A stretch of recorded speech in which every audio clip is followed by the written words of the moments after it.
¿Qué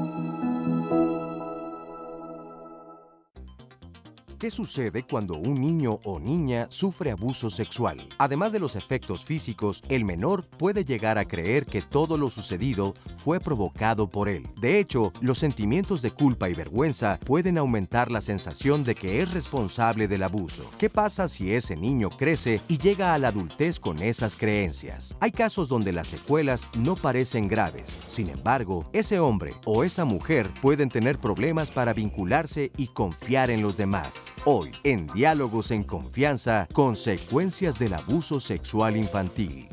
Hola, ¿qué tal? Qué gusto saludarte esta mañana aquí desde el Foro de Diálogos en Confianza. Yo soy Cristina Jáuregui y el día de hoy, como ya escuchaste, vamos a hablar de las consecuencias del abuso sexual infantil.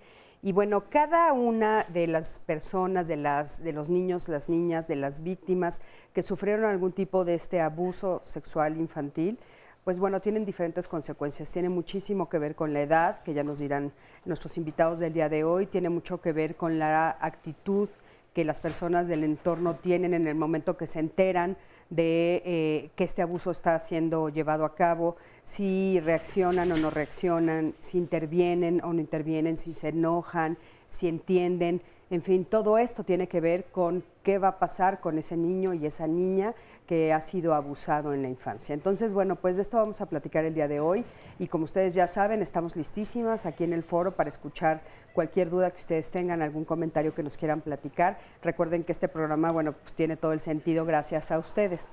Buenos días, mi Sandy. ¿Cómo estás? Muy buenos días a todos. Ya estamos aquí, ya estoy muy atenta porque hay muchísimos comentarios, decíamos Cris y yo hace ratito en una transmisión de Facebook Live, que es más común de lo que todos quisiéramos, ojalá dejara de suceder, pero sí sucede muchas veces y no se habla de ello. Entonces hoy queremos abrir este espacio, este foro, para que ustedes nos cuenten sus experiencias, los especialistas nos van a orientar sobre de qué manera prevenirlo y sobre todo, pues de qué manera ya una vez que se están viviendo las consecuencias, pues se puede seguir adelante, porque también tenemos muchos testimonios que nos dicen que lo han sabido trascender, no sé cuál sería la palabra correcta, ahorita nos lo van a decir. Pero sigo aquí atendiendo todos sus comentarios. Recuerde que nos puede llamar vía telefónica, nos puede mandar un Twitter, nos puede dejar en Facebook Live durante toda la transmisión sus mensajes y sus comentarios abajo. Tenemos también la transmisión en nuestra página www.canal11.mx/diálogos y ahí también nos puede seguir. Recuerde que todos los programas, de acuerdo al título que a usted le guste, le llame más la atención y con la fecha, los puede buscar en YouTube y ahí nos puede ver más adelante en el tiempo que usted tenga para que no se pierda ninguno de los programas que le interesen. Y también aquí en el foro tenemos un público que nos acompaña y que nos va a compartir más adelante sus dudas, sus historias también. Muchísimas gracias, buenos días y bienvenidos. Listos, buenos Cris, días arrancamos. a todos, por supuesto. Buenos días a nuestro público, claro que sí. Y bueno, lo más importante es que vamos a ver lo que sucede con los adultos cuando fueron abusados de niños, cuáles son las consecuencias ya en la adultez cuando fueron abusados sexualmente cuando eran niños, ¿no? Entonces eso es muy importante ponerlo sobre la mesa. Vamos a oír testimonios, algunos de ellos por supuesto que serán anónimos y sobre todo lo que vamos a tratar de poner sobre la mesa y aparte ayudar a nuestro público a ver si podemos encontrar alguna manera de resarcir el daño, de solucionar el problema, de que estas personas caminen y salgan adelante. Entonces, bueno, para platicar de este tema el día de hoy tenemos como invitados a David López Islas. Él es psicoterapeuta de la Asociación para el Desarrollo Integral de Personas Violadas, ADIVAC. David, ¿cómo estás? Hola, muy buen día. Bienvenido. Muchas Qué gusto gracias. tenerte por aquí. Gracias. También está con nosotros Silvia Cobian. Ella es psicoterapeuta y terapeuta sexual. Silvia, ¿cómo estás? Hola, Cristina, bien. Qué gusto tenerte por aquí. Igual. También está con nosotros Ana Laura Rosas Bucio. Ella es psicoterapeuta y directora del Centro de Capacitación Profesional, Industrial y Profesional CECAPI-SC. Hola. ¿Cómo estás? Gracias, muy bien, gracias por la invitación. Bienvenida. Y está también con nosotros Misael Rojas. Él es médico, sexólogo clínico, psicoterapeuta y educador sexual. Misael, qué gusto tenerte por aquí. Hola, buen día a todos y todas. Bienvenidos. Y bueno, a mí me gustaría que viéramos la siguiente cápsula para que pudiéramos empezar a arrancar el tema a raíz de esto. Y es una cápsula que, bueno, nunca le creyeron que esto sucedió. Creo que este testimonio que vamos a ver nos va a poder ayudar a desmenuzar, ustedes ya nos los dirán, un poquito algunas de las cosas que suceden, o sea, cómo se va manejando cuando sucede el abuso sexual infantil, cómo se va manejando a nivel de familia y los miedos que estos tienen. Acompáñame a verlo. Tenía 8 años, mi mamá se había ido de casa con su pareja y yo quedé a cuidado de mi abuela. Ahí vivía varios tíos y una de mis tías vivía en esa casa con su pareja y él, bueno, me agredía sexualmente durante meses, desde que mi madre se fue. Y hubo un día donde una de mis tías se da cuenta que estaba siendo agredida, toca la puerta, abre la puerta, me saca jalando de la mano y me dice, ¿qué hiciste? Me lleva con mi abuela. Y mi abuela me empieza a preguntar qué era lo que me había hecho este tipo. Entonces le empiezo a contar que me había tocado las piernas, que me había tocado todo el cuerpo. Y ella me preguntaba, pero se sacó algo del pantalón y yo no tenía idea de qué me estaba hablando, porque en la agresión pues nunca hubo una penetración con el pene. Y yo lloraba y lloraba, ¿no? Entonces mi abuela lo único que me dijo fue, pues a ti no te pasó nada, esto no se lo puedes decir a tus tíos porque mi hija está embarazada y no tiene dónde irse a vivir, así que pues te callas. Entonces pues yo cargué con esto muchos años, 8 años después, cuando yo tenía 16 años, me doy cuenta que mi madre sabía y que no había hecho nada. Años después, cuando entro a terapia, para pues superar esta parte del abuso sexual, pues yo entro en crisis muy fuertes. Yo vivía en ese entonces con mi madre, tenía yo 22, 23 años, y entonces me dijo, ¿sabes qué? Párale, ¿no? Me estoy poniendo muy mal, te veo mal, me pongo muy mal, y entonces fue ahí cuando ella me decía que ella también había sido agredida en la infancia. Entonces, en vez de yo sentir realmente empatía, lo único que sentí fue mucho coraje, ¿no? Por esta parte de, bueno, tú ya lo viviste, tú lo pasaste y no me estás permitiendo sanar a mí. Mi tía, la esposa del agresor, pues nunca me creyó, ¿no? Ella decía que mentía, ¿no? Incluso 20 años después, ella mantenía que yo seguía mintiendo, que eso no era cierto. Sí volví a ver al agresor hace como unos 8 años más o menos, iba caminando con mi hermana menor y la verdad es que me asusté. Cuando lo volví a ver, pues era en la calle y en ese momento me dio como miedo, pero por mi hermana. Entonces la abracé y seguí caminando. Después como que recordé y dije, bueno, ya soy adulta, no me puede hacer nada. Fíjense, muchísimas gracias, de veras gracias por este testimonio. Creo que es muy valiente y muy importante escuchar la voz de esta mujer, ¿no? Y bueno, me gustaría empezar preguntándoles a ustedes, ¿qué debemos entender por abuso sexual infantil? Porque de repente, un poco lo que ella comentaba al principio de su testimonio, le preguntaban, ¿no? Él se sacó algo del pantalón, hubo penetración, o sea, parecería que solamente si hay penetración, entonces se clasifica socialmente hablando, sé que clínicamente no, como abuso sexual infantil. ¿Qué es el abuso sexual infantil? Por favor. Muy bien. Bueno, algo que me gustaría iniciar comentando primeramente es que hay una dificultad precisamente para entender, por ejemplo, qué es un abuso, qué es una violación, porque se tiene la idea que precisamente un acto que conlleva una penetración es algo que impacta a la persona y que un abuso puede ser menor porque solo son tocamientos, ¿no? Creo que en nuestro caso englobamos en la categoría violencia sexual pues todas esas manifestaciones que llevan una connotación sexual, ¿sí? Estamos hablando que un abuso sexual tiene que ver con un contacto de naturaleza sexual que no es con el consentimiento de la persona que lo está viviendo.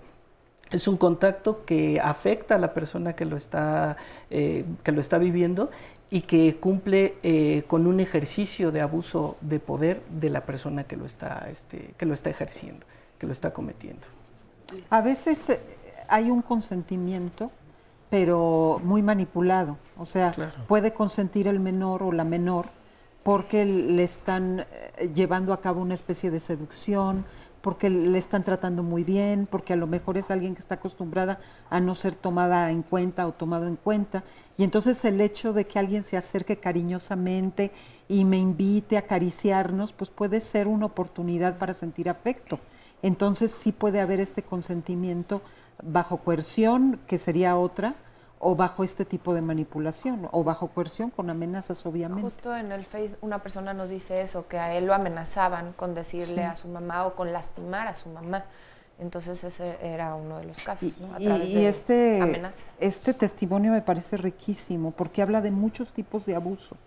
Creo que una de las cosas que más afecta en muchos casos a las personas, más que el acto erótico en sí mismo, a veces, es descubrir la maldad de la gente y vivir la maldad de la familia en este sentido de que la familia no empatiza con ella, la calla, y es como una cadena de mentiras, de secretos, de represión y de menosprecio. Oye, ¿por qué sucede eso, Silvia? Porque dices, bueno, es como la maldad, pero realmente, por ejemplo, a esa abuela, a esa tía, a esa propia mamá, ¿qué les pasa? Es que es una cadena de generaciones en muchos casos.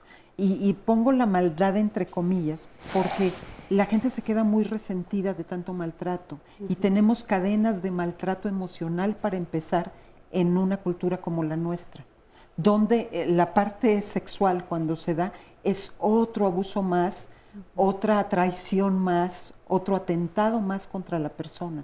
Entonces son cadenas de mujeres, de hombres que vienen resentidos de sus propias historias, que no lo han podido elaborar y lo que optan por hacer es o agredir a alguien más o agredirlo sexualmente a veces, y en otras ocasiones como esta, la familia lo que hace es ocultar porque nunca le pudo hacer frente a estos secretos y estos abusos previos, para empezar. Sí, un poco redondeando el concepto de abuso sexual infantil, incluye contacto físico, ¿no? Tocar a la víctima, llamémosle por ponerle un nombre, por parte del agresor, o que la víctima toque al agresor, que se le obligue a tocarlo, que se le obligue a ver algún material sexualmente explícito, así conocido como pornografía, o el participar en generar este tipo de materiales. Incluso puede ser sin tocamiento físico, pues el abuso sexual también puede ser sin tocamiento físico, pero siempre, lo que decía aquí el compañero, siempre está enmarcado desde una relación de abuso de poder. Más allá de que el chico, la chica lo permita, como decía Silvia, pues está el abuso de poder, lo vas a permitir porque yo te estoy manipulando para que lo permitas, ya que el tiempo de evolución, el tiempo de conocimientos, las características de una persona adulta o incluso de una persona un poquito mayor, no necesariamente tiene que ser una persona adulta quien abusa, sí es diferente al de la persona que está siendo víctima del abuso sexual. Entonces, porque ella comenta, por ejemplo, que su mamá no estaba, ¿no? Entonces de repente se vuelve como una víctima fácil. O sea, Sí, claro. tiene una parte en la que está sola, digamos, por decirlo así, aunque está con la otra parte de la familia. No, y que además en la familia desestiman lo que dice, lo devalúan, no es creída, y entonces ya me imagino la angustia de esta mujer cuando ante una situación tan cruenta como ella lo narra, pues está sola. Claro. Porque nadie la está acompañando. Ana Laura, ¿por qué le cuesta tanto trabajo a toda la familia enfrentar a un solo elemento de la familia? Porque aquí estamos hablando de una persona que abusa de ella lo dice en voz alta en su momento, pasan los años, lo vuelve a repetir y nadie quiere enfrentar a uno solo de los miembros. ¿Por qué? Mira, hay un tema cultural muy importante que no se nos tiene que olvidar y tiene que ver con siglos y siglos de dominación por parte de un género, de los varones, de patriarcado, de machismo, en donde el hecho de la voz y la opinión masculina en muchas familias todavía tiene un peso mucho más importante. Y además, si piensas en lo que ella misma relata y lo que comentó Silvia, esa mamá también fue abusada, y esa mamá fue abusada seguramente igual hasta por la misma persona o por otra persona del mismo sistema. Entonces, tenemos una cadena de mujeres vulnerables, enojadas, y bajo un sistema patriarcal en donde divide y vencerás, que nosotros no hablemos entre nosotras, que no haya sororidad, que no haya unión, que no nos creamos, que no nos apoyemos, pues bueno, estas lógicas se perpetúan. Esto se va a seguir repitiendo, y así como ella decidió ya hablarlo, pero ella hubiera podido también no decirlo, y entonces su siguiente generación o las siguientes mujeres de esta familia van a vivir, porque el silencio es lo que construye estas experiencias. Si bien es cierto, hay una intencionalidad por parte del agresor, y es el único que tiene es el único que sabe qué es lo que quiere y para qué lo quiere, pero el agresor siempre va a alimentarse del silencio de sus víctimas.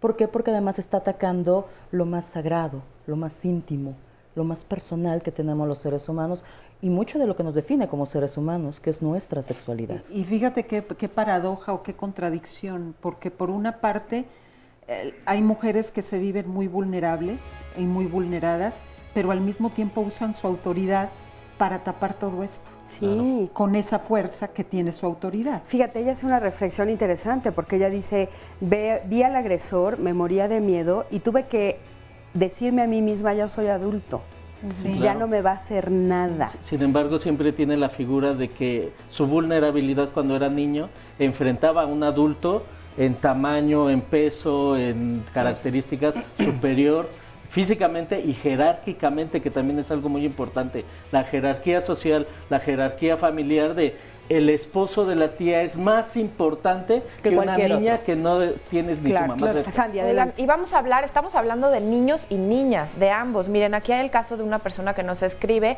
y nos dice que su pareja, o un caballero el día de hoy, es muy agresivo y fue abusado de joven, de niño. Vamos a ver qué más usted nos cuenta. Regresamos.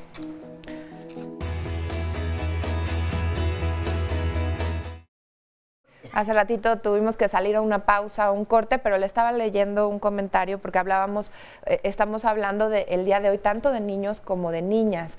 Entonces aquí nos dicen, hablando precisamente de las consecuencias del abuso sexual, una mujer nos dice, la consecuencia en una persona abusada es que hoy en día es muy agresivo y todo lo que se le dice lo toma del lado negativo. En verdad es horrible, lo estoy viviendo con mi pareja. Entonces, bueno, pues ahí nos comparte esta idea. Hay otras personas que coinciden en que son personas agresivas, otros que lo han trascendido. Por ejemplo, acá nos dice Tere que fue víctima de abuso sexual por 2 tíos, y dice ellos siempre se quedaron como pensando en lo que me hicieron, pero yo nunca los pude denunciar y yo ya no los veo porque murieron, pero pues durante toda una vida fue guardar el secreto y guardar el silencio. Eso es algo como muy común, ¿no? Y eso es una consecuencia, vivir con guardar un secreto, también lo hemos hablado aquí en otros programas, carga uno mucho peso y tiene también sus consecuencias incluso en la salud. Pero bueno, ¿qué opinan de esto que es una persona agresiva? Es que el resentimiento que queda ahí, el enojo, al quedarse bloqueado, pues lo que genera es algún tipo de salida. Y hay gente que lo que hace es volverse muy agresiva, muy abusadora emocionalmente de los que encuentra alrededor, o se vuelve muy pasivo-agresiva, ¿sí? Y en la medida que sigue como con esta etiqueta de víctima y la hace parte de su personalidad, se siente con el derecho a abusar emocionalmente de otros, como que el mundo le debe algo. Sí, sí. Creo que las consecuencias dependen mucho de las características de la situación de abuso, claro, ¿no? Claro. Y de la persona misma. Sí, claro, además de las características personales, porque no es lo mismo una violencia que haya sucedido una sola ocasión a una violencia que haya sido reiterada, repetitiva, ¿no? A lo largo de varios años, por ejemplo. También las consecuencias van variando. Por ejemplo, en el caso de niños en edad preescolar, por ejemplo, es muy común que haya conductas sexuadas, que haya alguna somatización.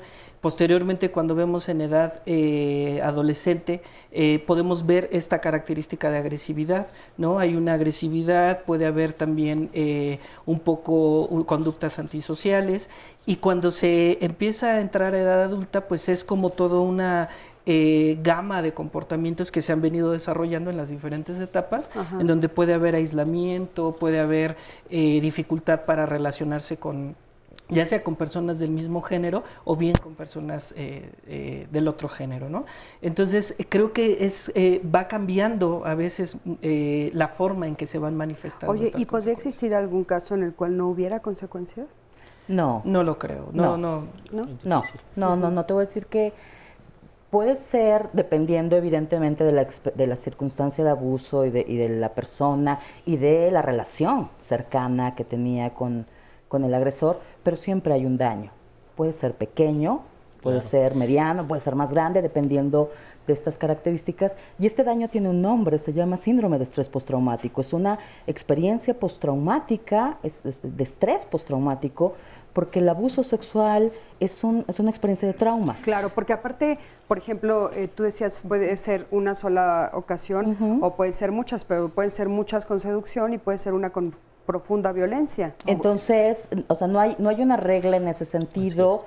Depende de esta unión, de circunstancias, relación con la persona que fue la que agredió, la edad de la persona cuando lo vivió, la repetición de los hechos, el cómo fue pasando de cuestiones simples, pequeñas, que nada es pequeño en realidad en este tema, a situaciones más graves, más complejas, más violentas. Tal vez lo que puede pasar no es que no haya consecuencias, puede pasar un periodo en que la persona lo olvida o para hacer frente en su vida deja a un lado la situación de violencia creyendo que es como se recurre al olvido como una defensa, pero no es que no haya consecuencias. En algún momento, cuando algo contacta con el recuerdo, con la violencia, entonces vuelve, se destapa. Claro, Sí, o sea, es como un mecanismo de defensa, Porque ¿no? además la memoria corporal es muchísimo más potente que la memoria mental. Y el cuerpo no entonces olvida. lo va a sentir, claro. Yo ahí, en algún momento va a salir. En algún momento Sí. va a pasar algo que se asemeje. Inclusive, por ejemplo, hay algunas personas que comentan que fueron drogadas o que estuvieron fuera de su conciencia y sin embargo el cuerpo lo recuerda. Así ¿verdad? es. Oigan, y muchas personas nos dicen que sus familias les dijeron esta idea de no pasó nada, ya vamos a Olvídalo. guardar silencio, olvídalo, mira, no pasó a más. En estos casos, ¿qué sucede? Porque puede ser que años después, como dices, lo recuerden o lo relacionen. A lo mejor hay quien incluso, no sé, yo recuerdo testimonios de personas que no se lo han dicho a nadie. Y que a veces lo olvidaron y salió 20 años después en alguna situación que los ayudó a contactar. Pero sí quisiera como matizar que sí, siempre hay consecuencias de lo que vivimos, pero muchas veces no son consecuencias de gran peso en nuestra vida posterior, ¿sí? Va lidiando la persona con eso y a lo mejor no fueron actos ni que duraron tanto tiempo, ni que fueron tan violentos, porque otra cosa que lo agrava también es que hayan sido gente cercana, porque ahí la traición se potencializa. Claro. Y la sensación de daño también. Entonces como que ahí va variando y sí hay quien lo recuerda en la vida adulta como un evento que quiso olvidar porque en ese momento no lo podía manejar, pero donde muchas veces ni siquiera eróticamente tuvo una consecuencia, porque muchas veces la consecuencia también es que a la hora de las relaciones sexuales no pueden fluir en una relación sexual y tienen o falta de deseo o nunca llegan a un orgasmo o tienen una aversión sexual, de plano una fobia incluso. Miedo Sí, también, ¿no? miedo. Oigan, acompáñenme a ver el siguiente testimonio. Soy una mujer de 63 años. Yo a los 6 años viví un abuso sexual. Yo vivía en una familia de muchos hermanos, éramos 8 hermanos y mi papá y mi mamá. Y en una ocasión llegó una prima con su pareja, tenían una niña. Esta persona tenía 35 años y mi prima tenía 16. Y pues llegó así como muy amable a la casa. Yo me acuerdo que me sentaba a un lado de él y me contaba cuentos. Pero en una ocasión todo el mundo estaba durmiendo y entonces él me acostó ahí y pues me empezó a tocar. Y se masturbó conmigo. en 3 ocasiones. Lo único que sentía era miedo así, pero no sabía ni qué estaba pasando. De repente él me preguntaba que si me gustaba y yo le decía que mande así, ¿no? Y me decía, no, cállate, cállate, ¿no? Y entonces pues ya me callaba. Ya cuando pues se acabó todo, yo me fui a dormir y lo que sentía era mucho miedo, pero yo sentía que no le podía decir a mi mamá porque mi mamá era muy regañona o se enojaba mucho y todo, entonces yo no le dije nada a nadie. Yo recuerdo que iba yo a la escuela y me quedaba viendo a las niñas que yo las veía muy contentas brincando o jugando y todo. Y yo recuerdo haber tenido un tiempo muy grande de quedarme sentada observando a los demás, a las niñas, ¿no? Jugar. Yo iba en una escuela de puras niñas. Alguna vez yo regresaba de un mandado cuando un señor vecino me tocó, me metió la mano y entonces yo como que me asusté mucho. Y desde entonces yo empecé a pensar como que yo estaba, pues no sé, como que yo era mala o como que estaba endemoniada, no sé, yo llegué a escuchar mucho eso y yo sentía que eso no le pasaba a todas las niñas, como que nada más a mí. A mis hijos los dejaba yo con mi mamá, yo pensaba que ahí tenían mucha seguridad y después de muchos años me enteré que habían abusado de una de mis hijas, de mi hija, uno de mis hermanos. Pero mi hija pues me dijo ya que estaba grande, no me dijo nunca cuando era chica, ¿no? El agresor de mi hija, alguna vez le dije porque yo lo veía que él jugaba mucho pero ya con mis nietos, o sea, y entonces yo le llegué a decir no quiero que juegues con ellos y me dijo ¿por qué? Y yo le dije porque yo me enteré de esto, de que tú abusaste de mi hija. Y me dijo, no, y me dijo, no, ¿quién te dijo? Y le dije, pues me dijo mi hija, ¿no? Y entonces se quedó callado. Y mi hija dice que ella no se siente mal, ¿no? Con esto que vivió, que ella perdonó. Y bueno, pues yo quisiera también, a lo mejor hay gente que como yo le ha costado mucho trabajo perdonar, ¿no? Fíjense que significativo también todo lo que ella nos dice, ¿no? O sea, su hija a su vez fue también abusada por su hermano, ¿no? Ella se da cuenta y dice, bueno, tengo que frenar la situación aquí.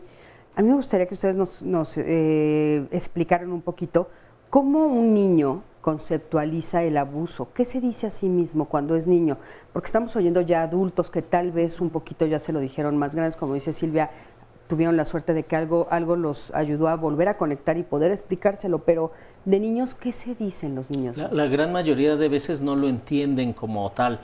Ellos lo que saben es que algo está sucediendo raro, que algo debe de estar sucediendo que no debe de ser, algo malo, porque su mismo cuerpo lo dice.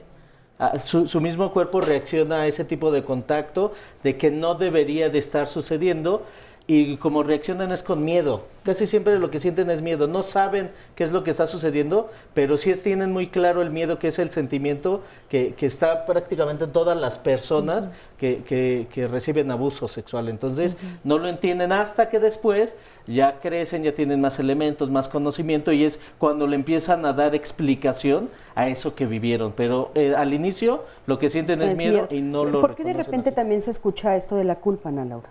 Mira, En los niños. completando lo que está mencionando el doctor, siempre los niños, desde niños y todo el resto de la vida va a pasarnos, sabemos medir las intenciones. O sea, hay un interno que te dice algo no está bien. Que ya cuando somos grandes se supondría que tendríamos que Hacerle más caso. y le hacemos menos, ¿eh? Sí, Al sí, final, menos. creo. Pero bueno, entonces el niño mide la intención. No sabe qué es porque nunca lo ha vivido, no sabe qué es porque nadie se lo ha explicado, pero sabe que no está bien.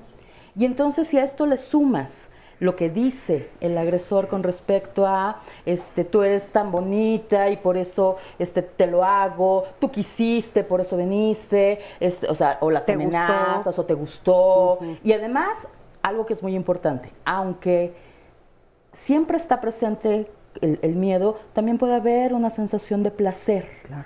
Y aquí hay que tener mucho cuidado porque el placer se siente porque el cuerpo está vivo. Porque si es estimulado bajo cierto tipo de contactos, el cuerpo va a responder ante el contacto. Claro. Y entonces, si lo pegas, le duele. Si lo acaricias, registra otra sensación. Y aunque el niño o la niña registre que esta sensación es agradable, no quiere decir que le guste, y que no perciba miedo. Pero entonces, como fue agradable, siente culpa por haber sentido confuso, eso claro. que sintió. Es más confuso cuando siente agradable que cuando siente violencia. A ver, Silvia, por favor. Sí. Pues es que depende. O sea, hay también niños, por ejemplo, de 5 o menos años que han vivido abuso sexual con un afecto y con un placer tal que no lo vivieron jamás como algo agresivo, ¿sí? Claro. Y es más, estoy recordando un caso donde era la chica que ayudaba en casa, la que tocaba a los niños. La chica se va de vacaciones y entonces la mamá se pone a bañarlos y le empiezan a decir, tócanos como nos toca fulanita, o yo te puedo tocar los senos como se los tocaba fulanita, y ahí la mamá se entera.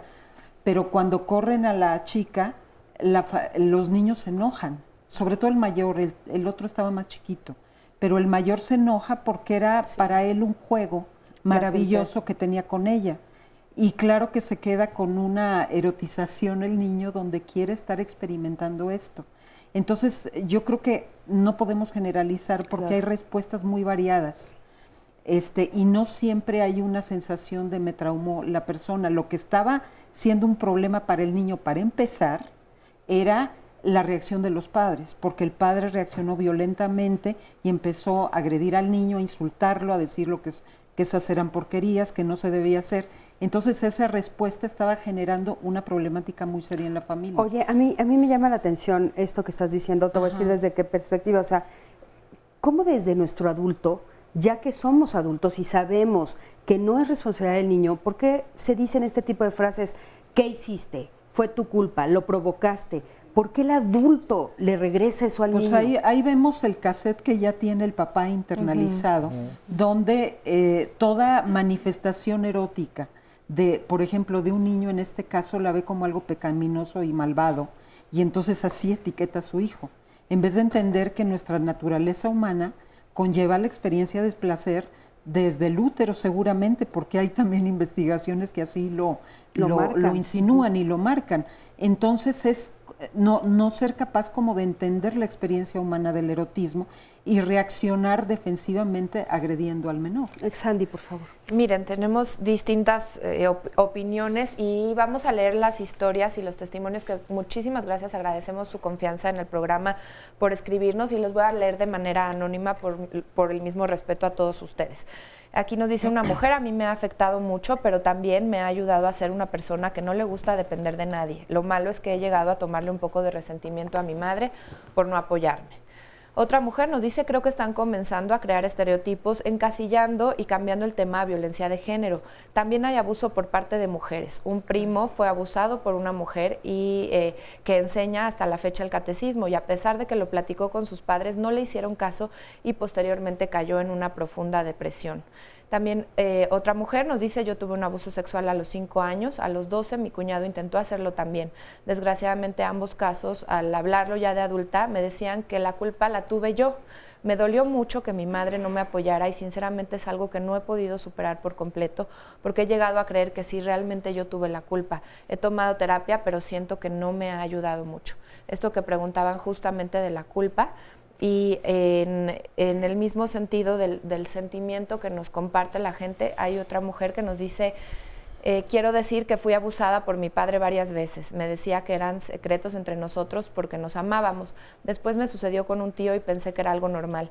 Crecí con ello y si bien he tratado de superarlo yo sola, esporádicamente me siento profundamente triste por estos abusos porque no entiendo qué los llevó a acercarse a una niña. No he tomado terapia, creo que lo que me ha afectado principalmente es en alejarme de mi familia lo más posible. Ahí hablan de profunda tristeza, de miedo, de sentimientos de culpa, de desconfianza, y mucho de lo que yo les decía que hay es este enojo con los que nos deben de proteger, en muchos de los casos con la propia madre. Es lo que tú decías, ¿no, Silvia? Es la doble traición, o sea, por un lado es el abuso y por el otro lado la traición de alguien a quien amas, ¿no? ¿Cómo le hace el abusador para convencer al niño de que tiene que hacer lo que él está diciendo? Ok, pues al principio hablábamos de que hay una relación de poder, ¿no? Una relación de abuso, y pueden ser muchas las manifestaciones en las que se puede generar. De entrada, desde su posición jerárquica, que muchas veces cuando se da el abuso sexual en la infancia, un contexto importante es la familia, es donde mayor cantidad de casos se reportan. Entonces, desde la jerarquía, que puede ser alguien, por supuesto, que es mayor, que tiene un peso como ser el papá o ser el hermano, Y obviamente también aunado a todo lo que ya se comentaba, desde llegar de una manera violenta, como puede ser la amenaza, el que van a matar a algún familiar, que van a decir que ella o él lo provocó, como también esa parte seductora que ya comentabas, ¿no? Esa parte en donde puedo decir que eres mi preferida, que te voy a regalar algo. Nos quedamos con esto, vamos a un corte, en un momentito regresamos.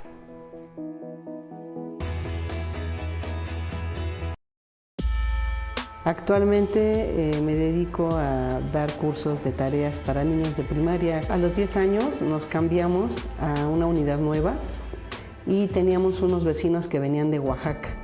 Siempre hacían fiesta, tenían unas sobrinas, unas fiestas espectaculares que yo nunca había vivido. La persona que abusó de mí era maestro. Nosotros íbamos mucho a esa casa por la comida, por los dulces.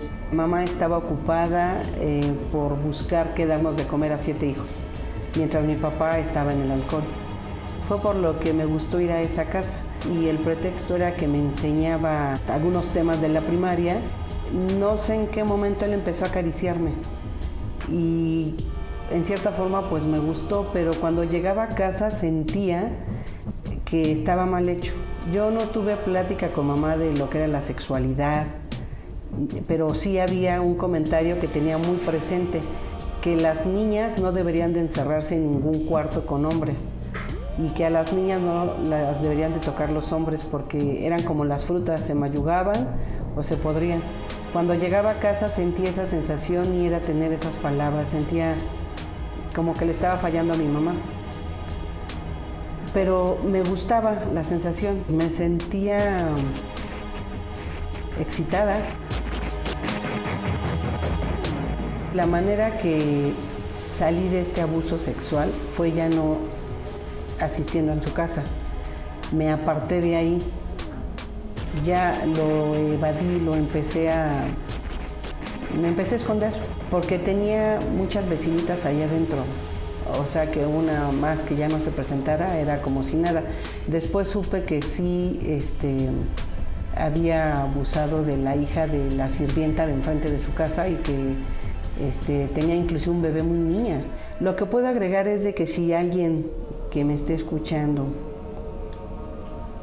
sufre de abuso sexual, pues que busque ayuda, que no se quede callada.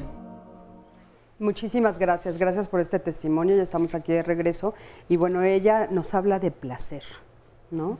De que sintió. ¿Quieren hacer algún comentario al respecto, Ana Laura, por favor? No todas las experiencias se viven como placenteras, sin embargo, cuando se viven como placenteras, es confuso, como decíamos hace un rato, y la sensación de culpa y de responsabilidad, de asumir. Si ya de por sí la experiencia de abusos, la víctima o la persona que lo vive, ya sea porque el agresor se lo diga o por sí misma, asume la responsabilidad, cuando hay culpa, pues es peor, ¿no?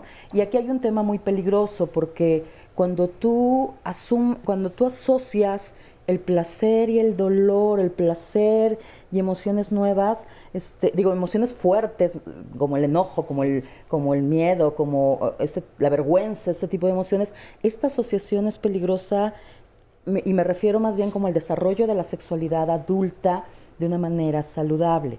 ¿Por qué? Porque entonces el placer tiene que ser placer, el dolor es dolor, y cuando tú tienes placeres dolorosos, o dolores placenteros, no sabría cómo llamarlo, la experiencia erótica adulta puede ser una experiencia mucho más confusa todavía y con riesgos de más vulnerable a la repetición de experiencias abusivas en otros momentos de la vida. ¿Tú qué opinas de esto, Silvia? Es que me quedo pensando mucho en el testimonio de la confusión entre me sentía yo sucia, me sentía yo, alguna otra palabra usó, y al mismo tiempo sentía placer. Y creo que eso es como el reflejo de la información que ella ya tenía, con esto de que cualquier mujer que se deja tocar en un cuarto y está con hombres, todavía esta connotación que está tan presente en tanta gente, de que según el acto sexual que lleves a cabo, vas a ponerte palomita o tache, y esto va a generar culpa o hasta una estrellita de qué bien lo hago, ¿no? Porque también hay estas partes como muy, de qué bien lo hago, ¿no? Entonces, creo que independientemente de lo que vivamos sexualmente, independientemente de lo que vivamos en estas interacciones de abuso, incluso la palabra víctima se ha tratado de quitar y se ha hablado de sobrevivientes, ¿sí? Precisamente por eso, porque qué tanto la misma sociedad tenemos tantos contenidos que victimizan y pueden victimizar otra vez a la persona que ya vivió una situación de este tipo de abuso. ¿Cuál sería la consecuencia de volver a victimizar a una de las personas que pues afianzar mucho más toda la carga negativa que tiene que ver con haber vivido algo. Es como obligarlos a volverlo a vivir. Como volverlo a vivir, como hacerles una mayor certeza de que ese es el lugar y esa es su naturaleza propia. Como pegar más fuerte la etiqueta. Mucho más. Y entonces eso lesiona en ese sentido mucho la identidad. Incluso hay como... O sea, vivimos en una sociedad que nos divide en gente, ¿cómo decirles? Como en gente brillante o en gente positiva o en gente bien y en gente mal. Y eso es totalmente absurdo. No importa qué hayas vivido, ¿no? O qué estés haciendo, la gente es gente. Claro, sí, claro. Sí. Sí, y quería agregar básicamente que precisamente esta idea de que a veces esto es normal o que esa es mi función como mujer o que yo nací con una etiqueta para vivir estas violencias es precisamente esa revictimización, afianzar precisamente la creencia de que yo lo provoqué, de que yo soy culpable, de que estoy sucia, sucio. Y eso es lo que hace que se perpetúe esta idea que también nos coloca a la persona en una posición de poder volver a vivir otras violencias con otras personas. Claro, muy importante. Oigan, bueno, pues este programa nosotros lo estamos haciendo con toda la intención de, por supuesto, abrir este espacio para ayudar a todos los que nos están escuchando. Y bueno, Sandy tiene un testimonio que nos va a leer ahorita, que nos está pidiendo ayuda. Y bueno, gracias por llamarnos. Justamente este es el espacio para pedir ayuda. Sí, nos dice una persona, una mujer, mi papá de 4 y 6 años abusó de mí, o sea, cuando tenía entre 4 y 6 años, y dice que su madre y su abuela trabajaban y entonces se quedaba ella sola con el papá y me hacía de todo. Siento una rabia enorme hacia mi mamá porque a mi parecer no me cuidó y no se percató de nada. Se lo conté apenas hace 5 años, ahora tengo 45 y su reacción fue: estás loca, ya no sabes qué inventar, y cambió de tema. Tengo odio interior, me quiero morir, nada me hace feliz. No sé qué tantas cosas me suceden, nos dice. Pero en este momento dice que tiene en su mano 40 pastillas de clonazepam y que ya no quiere despertar. Entonces, pues nos pide ayuda de manera un poco inmediata y urgente porque sí está pasando por una crisis. Por favor. Sí, yo le diría que, mira, la traición que más nos pega es la traición de la madre. ¿Sí? Y eso es algo que es tan doloroso que si no recibimos ayuda nos puede llevar a hundir. No importa, entre comillas, si fue abuso sexual lo que hizo evidente la traición de la madre, el desapego de la madre, la agresión de la madre. Creo que esa es una herida que se hace muy patente en los abusos sexuales porque no tenemos la confianza de llegar con una madre y decirle lo que pasó. Y entonces nos guardamos eso. Yo respeto mucho incluso a quien decide ya no vivir, pero creo que hay al menos 2 tipos de reacciones de quien lo lleva a cabo. Alguien que lo hace en esta reactividad de resentimiento donde ya no aguanta el dolor, que es probable que sea tu caso, pero no necesariamente eres alguien que ya no quiere vivir. Y entonces ahí sí se requiere mucho que acudas con alguien a quien le tengas confianza, que te pueda entender y donde puedas reparar todo eso. Si no, la decisión se vuelve totalmente reactiva. Ella dice claramente, yo estoy enojada con mi mamá porque mi mamá no me cuidó. Tiene toda la razón. Tiene toda la razón de estar enojada. ¿Y dónde está la responsabilidad de él? Del papá? Perdón. O sea, ¿por qué de repente, a ver, por favor, Ana Laura, ¿por qué de repente suele suceder eso muy común? Es muy común. Entiendo perfecto que nosotros nacemos con nos crían con esta idea de que la mamá es la que nos cuida, ¿no? Y entonces de repente si mi mamá desaparece por cualquier motivo, que en este caso dice se tuvo que ir a trabajar, y el papá es el abusador, ¿por qué el enojo es con la mamá? Es que seguimos repitiendo estos patrones culturales en donde si te caes, si te raspas es culpa de la mamá, si te da diarrea es culpa de la mamá, si te abusan es culpa de la mamá. ¿Y dónde está la responsabilidad de este hombre que ella se va a trabajar y él se queda al cuidado de una hija que tendría que asumir la responsabilidad. Es común que suceda, sin embargo, es eso que vive ella como una traición, no necesariamente es una traición. El que la traicionó fue él. Ella no se enteró. Eso fue diferente. Pero ahí no hay traición. Lo que yo entiendo es que cuando ella le dice a la mamá, sí, la mamá de todas maneras le dice que está loca. le A dice lo que largo, está loca, a lo y largo eso de es los una años, traición. sí hay esta respuesta de la mamá, pero que no nos confundamos. La mamá no lo sabía y no podemos responsabilizarla de Pero algo yo ahí que no lo sí sabía. estaría en desacuerdo en algo. Si hay una mamá que genera confianza en la hija, si habla de estos temas, si yo sé que le puedo decir a mi mamá teniendo 3, 4 años, y se los digo hasta por experiencia personal, yo tuve un abuso como a los 3 años y medio, no lo recordé hasta hace como 5 años, no tuve problemas sexuales, eróticos, más bien de carácter, que fue los que atendí en terapia. Y lo que uno se da cuenta es que no hay confianza con la madre, porque si no uno lo hubiera platicado.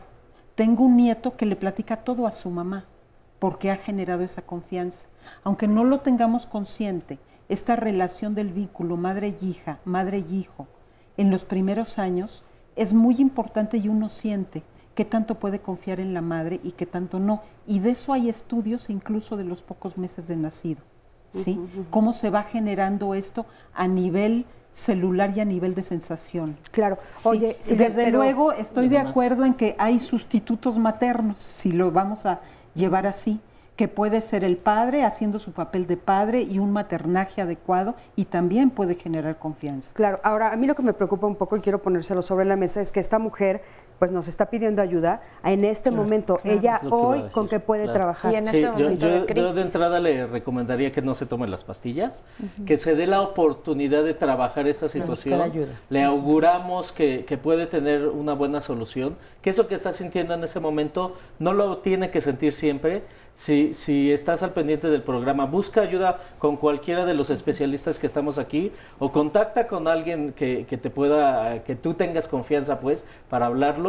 Date alguna oportunidad de todavía un tiempo más para trabajarlo, y con el mismo trabajo que tú vayas haciendo, pues ya después decidirás si todavía tienes ganas de quitarte la vida o no, de seguir dormida, pero date una oportunidad de trabajarlo. En este momento, escúchate, atiéndete, y lo más seguro es que esto que sientas lo vas a dejar de sentir. Oye, ya, ahorita te doy la palabra. Quisiera decirte, seguramente nos estás viendo, que si por inbox nos das tu teléfono, nosotros podemos regresarte la llamada para, por supuesto, ayudarte a dar seguimiento, y que sepas que no estás sola, que estás con nosotros y que no te vamos a dejar sola. Oigan, y de manera inmediata aquí tengo el teléfono de línea de apoyo de la UNAM que me está pasando la producción, es el 5622-2288 para que pueda llamar en este momento, y también la del apoyo de la UAM es el 5804-6444. Que de todas maneras Ahí. Sandy lo va a poner en las redes sociales para que ustedes no tengan que apuntarlo ahorita rapidísimo, no se preocupen, ahorita mismo los pone. Adelante. Sí, a mí me gustaría también reconocer la valentía que tiene para contarnos su testimonio, y sobre todo también para solicitar la ayuda. Creo que ese es un paso bien importante. Cuando alguien sabe que necesita la ayuda y la solicita, me parece que ese es un paso fundamental. Creo que este acto de valentía es muy importante, y hay sitios, hay lugares, en este caso Adivac, ahí tenemos un espacio especializado, seguro, para poder empezar a hablar de todo esto. Seguro no es algo fácil porque ha sido toda una historia, hay muchos elementos que convierten tu situación en algo muy complicado, pero también es cierto que hay espacios para escucharte, que hay espacios para poder trabajar todo esto, y creo que ahí por lo menos están las organizaciones, y Adivac está disponible para escucharte. Y para encontrar un nuevo sentido, ¿no? Así es bien es. importante. Y bueno, vamos a seguir escuchando otros testimonios que seguramente a ella y a todos los que nos están viendo también nos van a poder ayudar para pues tener esperanzas y encontrar caminos diferentes de opciones. Adelante, buenos días, gracias por estar aquí. Buenos días, gracias por este tipo de información que recibimos. Yo soy sobreviviente de abuso sexual por parte de mi hijo. Mi hijo tiene ahora actualmente 10 años. él tuvo 2 abusos sexuales, uno por parte de un compañero de la escuela con una diferencia de edad de 6 años, el niño tenía 12 años. Mi hijo tiene mucha confianza conmigo y de inmediato denunció esta acción que fue de agresión sexual vivida dentro de los baños de la escuela. Para mí, algo que hoy puedo decir que a pesar de las terapias y todas estas situaciones, pues a veces la manera en que las personas contienen esta información, como son las maestras, los directivos, las autoridades, vuelven a revictimizar a este tipo de personas. Él te lo dice a ti y luego y tú acudes a la escuela. De inmediato acudo a la escuela. ¿Y encuentras una respuesta negativa en la escuela? Encontramos una respuesta de que estaba en el cambio de kinder a primaria y que esas son actitudes que se podían confundir. Ahora, tú dices que él recibe un segundo abuso. ¿De quién? Recibe un segundo abuso por parte de su papá cuando él tiene 7 años, después de haber tomado terapias en CTA y en el Instituto de Pareja y Familia. Yo decido separarme del papá de inmediato en cuanto yo vi la primera respuesta de que no había ningún apoyo en relación a su hijo. Y cuando él está en las visitas otorgadas por la juez, porque yo denuncié que también había mucha violencia intrafamiliar, que es un factor también muy importante que se debe de analizar en estos casos, pues a él le otorgan no visitas vigiladas, sino visitas que podía acudir a mi domicilio de un horario de 1 a 6 de la tarde. En estas visitas, el papá abusa cuando lo lleva al cine y tiene una conducta seductora porque le lleva regalos, pero también lo amenaza en que si a mí me dice algo, a mí me va a matar, y me va a matar a mí y a su hermano. Pero él rompe el silencio por toda la situación que él ha vivido y por todo lo que le está generando, y tiene una sensación de decir basta ya. Empieza con mucho enojo, llanto, enuresis. Claro. Él actualmente ya está siendo tratado. Está siendo tratado desde entonces en el Hospital Juan N. Navarro, que para mí ha sido como un aliciente, porque llevamos terapia tanto a nivel familiar, a nivel individual, y él pues sigue trabajando. Él, repito, es sobreviviente del abuso sexual. Muchísimas gracias. Gracias por tu testimonio. Quédate con nosotros, vamos a escuchar otros testimonios. Estamos en Diálogos en Confianza.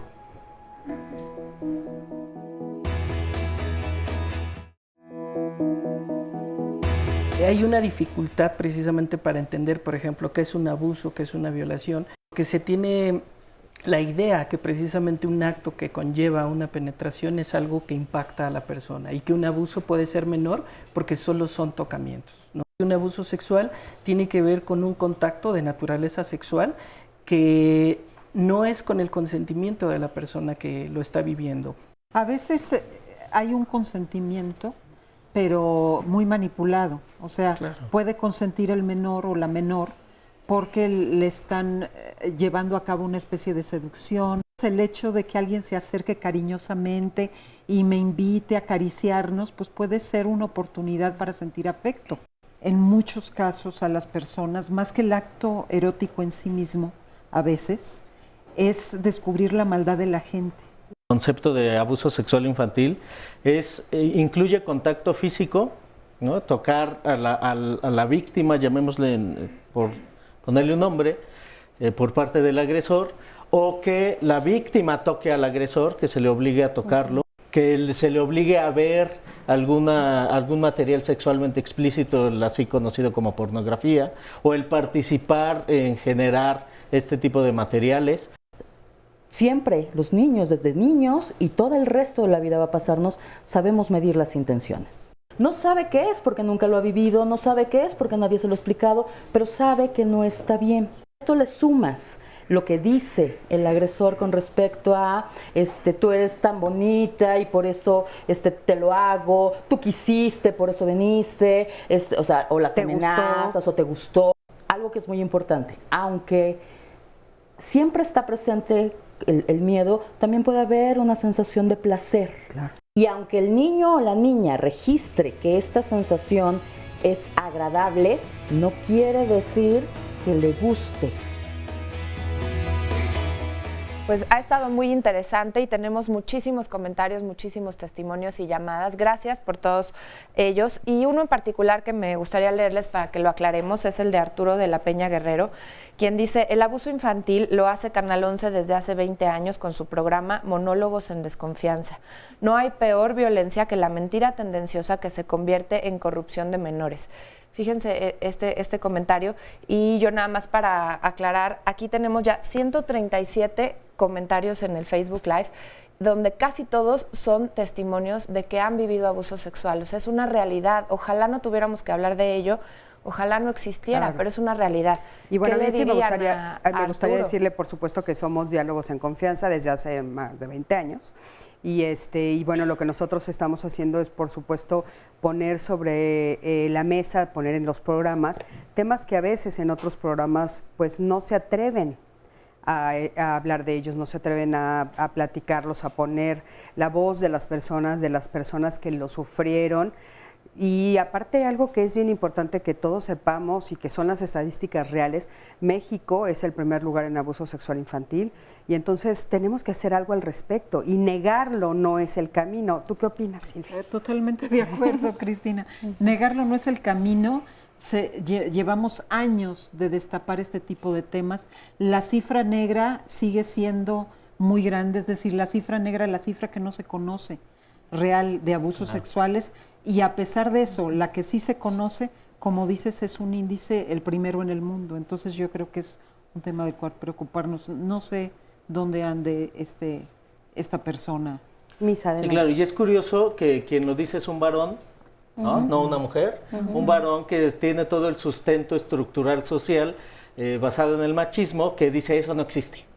¿No? Que se ve reflejado en la escuela, el ejemplo que nos daban, que se ve reflejado en las autoridades, que se ve reflejado en el sistema jurídico, y que entonces eso es una falacia. El decir que no existe, esa es la verdadera falacia. Aquí están personas, lo vemos en las redes sociales, que sí existe y que sí está presente. Entonces, pues si no le gusta el programa, pues que le cambie a otro canal donde hay programas de entretenimiento para la capacidad de su mente. Aparte, algo bien importante que hay que poner sobre la mesa también es que uno de los grandes mitos que nos han dicho mucho a través del tiempo en el programa de diálogos, Silvia estará de acuerdo conmigo, es que cuando hemos puesto los programas sobre la mesa creen que los promovemos, y no.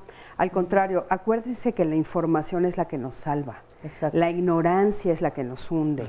La información salva a nuestros niños, salva a nuestras niñas, de todas estas cosas, no solo del abuso sexual infantil, también, por ejemplo, de acercarse a las drogas, de otros tipos de abusos, del embarazo en adolescentes. Todos esos temas que sabemos que son polémicos, nosotros los ponemos porque queremos informar, porque estamos convencidos que la educación es lo que va a sacar adelante a México. Y creo que uno de los grandes errores que puede tener una persona es juzgar la experiencia ajena, y condenarla sin siquiera realmente tener todo este conocimiento del que están hablando. Claro, ¿no? por supuesto. Y bueno, para platicar de este tema aún más, tenemos a otro testimonio. Y yo quiero decirles que, bueno, pues estos testimonios obviamente son anónimos, y muchos de los que grabamos también, porque sigue siendo un tema tabú. Porque las personas no quieren dar la cara, porque siguen siendo violentadas. Sigue habiendo personas que no les creen, que dicen que lo que dicen es mentira. Inclusive se le cree más al agresor que a la propia persona que lo vivió. Entonces, desgraciadamente por eso seguimos teniendo, cosa que respetamos profundamente, a personas en el anonimato. Adelante, por favor. Buenos días. ¿Sí se oye? Sí, te escuchamos. Mire, un poquito más alto el micrófono, por favor. Yo soy víctima de abuso sexual. Ya a los 8 años, un cuñado, abusó de mí. Él se quedaba a dormir en casa porque era de Michoacán. era prometido de mi hermana, y él en la noche se paraba y me manoseaba. Yo no sabía qué era bueno o era malo.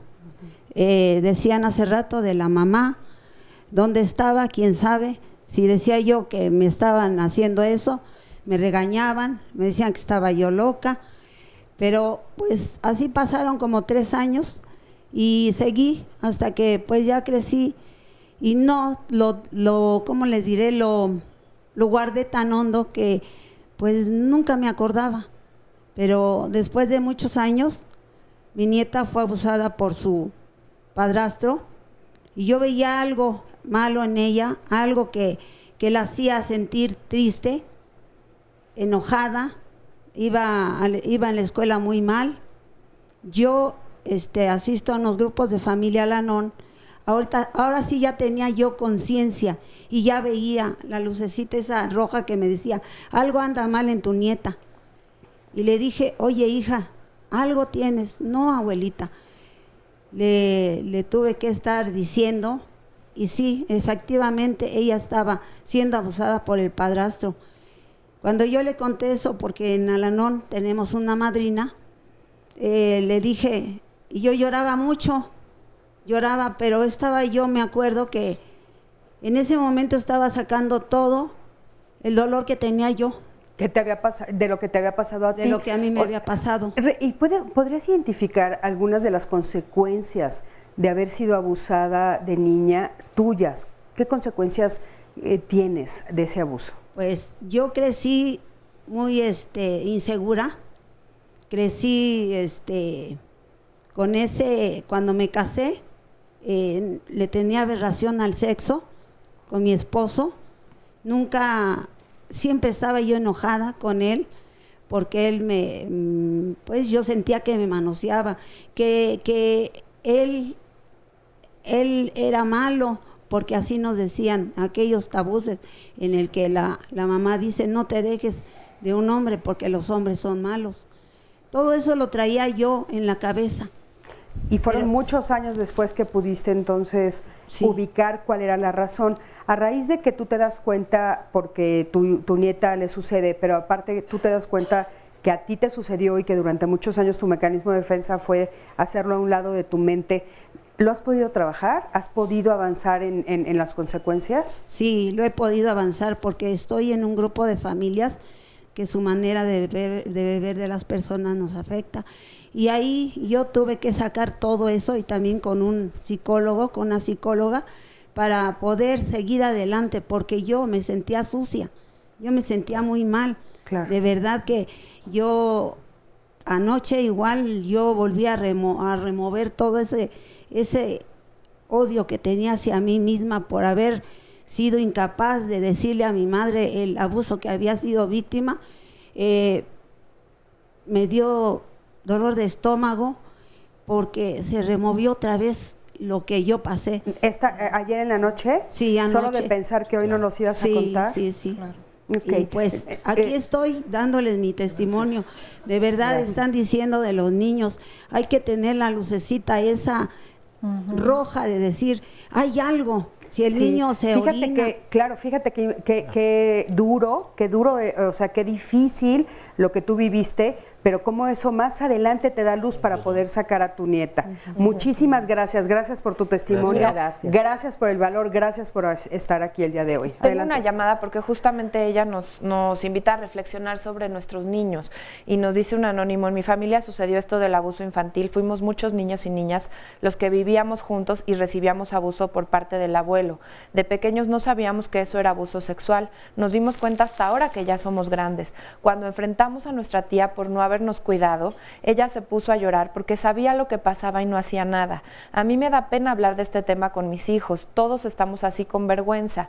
Y pregunta, ¿qué tan saludable es que nosotros les advirtamos a nuestros hijos sobre el abuso? Es que sentimos mucha vergüenza. Adelante, por favor. Sí, no, definitivo, hacer hincapié en hablar del tema es fundamental. Creo que eso precisamente ayuda en la prevención y también a desarticular precisamente el tema de violencia.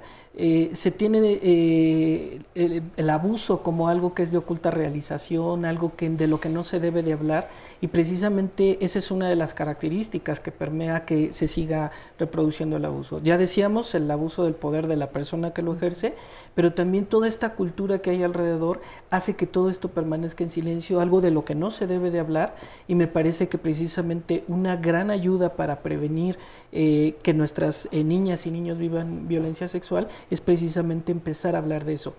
No es fácil porque primeramente hay que entender nuestra propia historia de violencias, ¿no? Es decir, primero hay que ver todo lo que nos ha sucedido, aclararnos para después brindar información clara a nuestros hijos, hijas. Claro, pero definitivamente lo mejor es hablar. Y creerles, investigar, sondear. Creo que en el momento que un niño o una niña hace una declaratoria como esta, el adulto se enfrenta como a todos sus propios prejuicios, a sus inseguridades, incluso a su vanidad o a su ego, en el sentido de cuidar el ego, y no, esto no está pasando en esta familia. Claro. Sí. Oye, ¿qué tanto mienten los niños? Nada, nunca. A este respecto no. Bueno, es que a otros temas no voy a decirlo. No, estamos hablando de abuso a este sexual. tema, es que muchos de los comentarios que a veces escuchamos es, qué gran imaginación tiene. O sea, eso se lo inventó. ¿Quién sabe qué vio en la tele? Tú no puedes imaginar algo que no conoces, que no has vivido. Conforme vamos creciendo, la cosa puede ir cambiando, pero cuando estamos hablando de niños pequeños, no, y además con esta carga vergonzosa, con esta carga dolorosa, con esta posibilidad de juicio y con estos mensajes que todos, porque todos hemos recibido no te quedes sola, cuidado con los hombres, o sea, no sabes por qué, pero sabes que algo no está bien con estos mensajes. Y entonces, mentir sería como meterte el gol más grande del mundo. A lo largo de la vida las cosas pueden ir cambiando. Y si bien es cierto que a lo mejor más grandes, adolescentes o adultos, sí podemos utilizar la acusación de violencia sexual para conseguir otro tipo de finalidades, pero también son los menos de los casos. Claro. Eso es importante ponerlo sobre la mesa porque creo que hay a veces ese mito y esa confusión y lo que decía Sil es para apoyar lo que decías tú, Silvia, o sea, siempre hay que creerles, siempre. Claro, y un poco para hablar de esta parte del mentir, una niña, un niño de 4, 5 años, 6 años, que no tiene un desarrollo psicosexual y un conocimiento al respecto, ¿cómo podría mentir de algo que está pasando así? Especialistas en el trabajo con niñas, con niños, dicen que los niños no mienten, más bien pueden llegar a omitir información que es producto de eso que les dijeron, que no hablaran, la amenaza, es decir, omiten información porque a veces creen que, por ejemplo, que la familia se va a derrumbar, que por su culpa se van a separar sus papás, pero en ese sentido pueden omitir información, pero no mentir al respecto. Es que, por ejemplo, también otro de los temas que hemos escuchado muchísimo en el transcurso de los años aquí en Diálogos es las mamás lo están utilizando para sostener el divorcio. Y entonces, por ejemplo, dicen, claro, el niño está mintiendo para proteger a la mamá. También se ha oído eso. Sí, sin embargo, eso ya cae en otro terreno que es la manipulación, la alienación parental, etcétera, etcétera. Pero aquí, para redondear el tema de qué tan importante es hablarles de abuso sexual a los niños y niñas, pues es fundamental. No se pueden cuidar ellos de algo que no conocen. Así es. Entonces, simplemente para que estén ellos alertas cuando suceda algo así y que cuando les suceda, que pues a veces va a pasar, sepan que ese es el momento en el que deben de acercarse a las personas adultas que los pueden proteger. Y hay que ser más claros, ¿no? Porque de repente le dices a un niño, pórtate bien, y claro, entonces él llega y te dice, me porté muy bien, pinté las paredes de la escuela bien bonito. Claro. Y la construcción de la confianza al adulto también va a estar basada en la claridad con la que digamos las cosas. Entonces hay que decirles. Hay que ser directos, concretos, porque además muchas veces yo lo que he escuchado es que como decía mi abuela, les quitamos la inocencia. No les vamos a quitar inocencia, les vamos a quitar ignorancia. Y los vamos a proteger. Y van a tener herramientas para protegerse y para cuidarse. Eso es lo que les va a servir. Claro. Y de veras, recurran a especialistas si reciben una noticia como esta de sus menores y no tienen idea cómo reaccionar. Claro. Pero Claro, no por también. sentir que manejamos la situación, tengamos una reacción que va a ser totalmente equivocada. Claro, importantísimo. A mí me gustaría preguntarles, ya de adulto, ¿se puede restablecer el vínculo con la mamá o el papá? Sobre todo en el caso de la mamá, ¿no? Que tanto hemos oído ahorita, que no fue la que abusó, pero con la que estás enojada, ¿se puede restablecer ese vínculo de adulto? Depende también, creo que hay ocasiones en las que depende toda la historia de violencia que sigue incluso pasando y que eso depende. Puede ser que en el transcurso de un trabajo terapéutico efectivamente la persona pueda entender, por ejemplo, cómo ha venido esta cadena de violencias y que en algún sentido también pasaba algo con la mamá en la cual no tenía como esta habilidad o esta posibilidad de poder haber detenido esa violencia y se puede llegar a esa resignificación, pero hay otros casos en los que, por ejemplo, se separan los vínculos y entonces ya no hay, se puede trabajar terapéuticamente o simbólicamente eso, pero muchas veces ya directo con el familiar no siempre se logra. Ok. Bueno, pues vamos a ir a un corte, pero regresando, tenemos otros testimonios que van a estar aquí en el foro. Sandy, una última llamada. Tenemos una llamada que dice que fue abusado desde los 4 años por 5 primos y bueno, el día de hoy le cuesta mucho trabajo relacionarse con otras personas. Vamos a retomarla después del corte.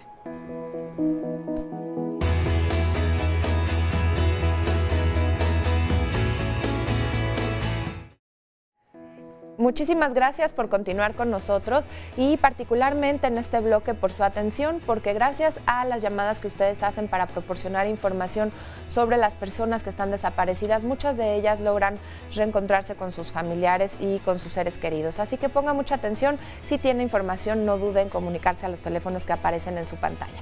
Vamos con la primera fotografía, que es de Jimena Galicia Cortés, quien se extravió en calle Bruno Traven y Paz Montes de Oca, en la colonia General Anaya de la delegación Benito Juárez.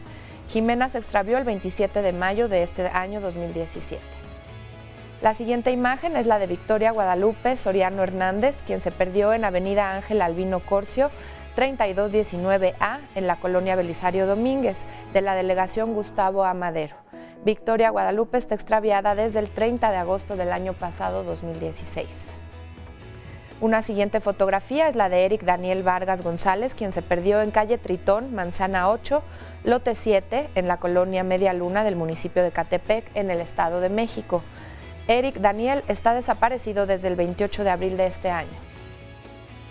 Y por último vamos con la foto de Gamaliel Buenrostro Delgadillo, quien se extravió en unidad habitacional Las Adelas, lote 38, edificio C2, Colonia San Pablo de las Salinas, municipio de Tultitlán, en el Estado de México.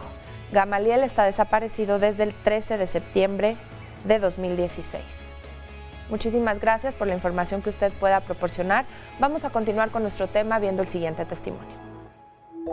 Soy una mujer de 41 años, tengo un hijo de 10 años y estoy con mi pareja en unión libre. Cuando era niña, mi papá trabajaba casi siempre, no estaba en la casa. Mamá tenía muchas ocupaciones, siempre tenía mucha prisa.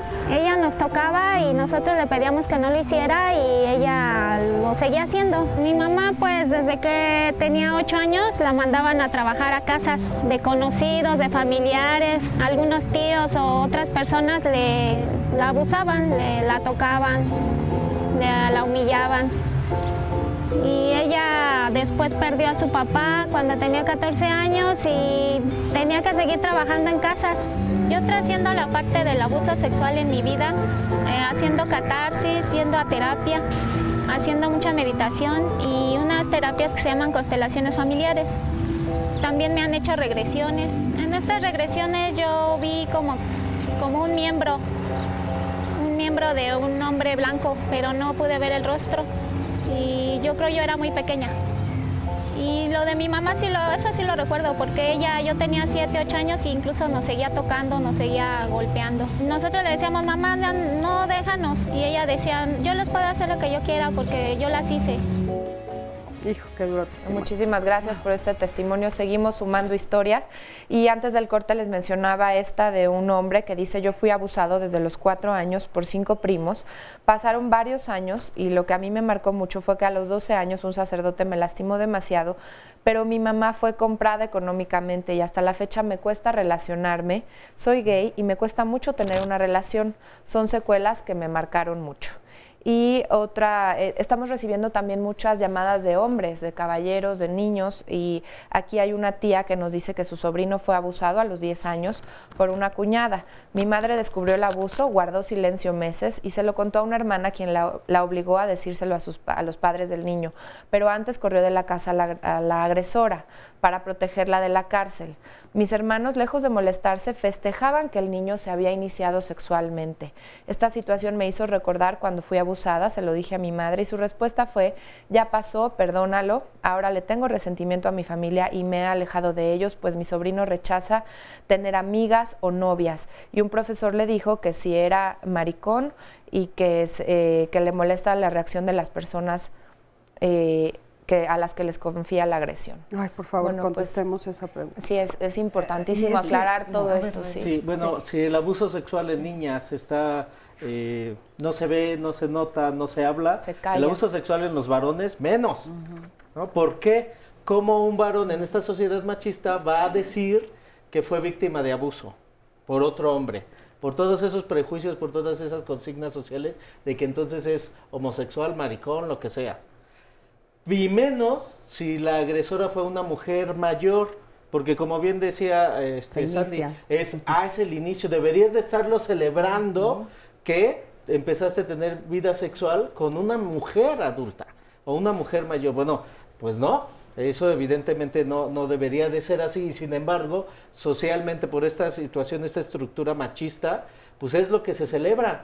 Y hace ratito en el testimonio decía: pues es que mi mamá me decía que me podía hacer lo que quisiera porque ella me hizo. Bueno, esa es la idea que tenemos de que si son nuestros hijos, como si fuera mi jarrito, como si fuera mi pelota, como si fuera mi objeto, ¿no? Entonces sí le puedo hacer lo que quiera. Y esta estructura del pensamiento machista también le da a tanto a los hombres que sea dueño del cuerpo de los y las demás, incluyendo pareja, incluyendo otras mujeres, incluyendo los hijos de mis familiares o de la gente cercana. Es hacer objetos a los cuerpos de las demás personas, y eso es, pues como hemos visto a lo largo del programa, gravísimo. Claro, y importante poner que hay algunas mujeres que también lo repiten, que es lo que estás diciendo, ¿no? Claro. Como en el caso que estamos escuchando y en el caso que estuvimos viendo, donde dice, pues yo te hice, eres mía, ¿no? Y es su mamá.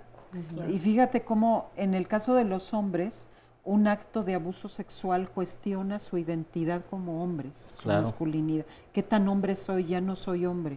En el caso de las mujeres es: ya no soy valiosa, pero sigo siendo mujer. Entonces ahí hay una problemática como muy diferente, dados todos estos contenidos. Claro, todos estos prejuicios y todas estas, pues, mitos, ¿no? Ahora sí, mitos. Oigan, ¿qué es lo que sucede que hemos estado escuchando que también que los abusos se dan en repetidas ocasiones?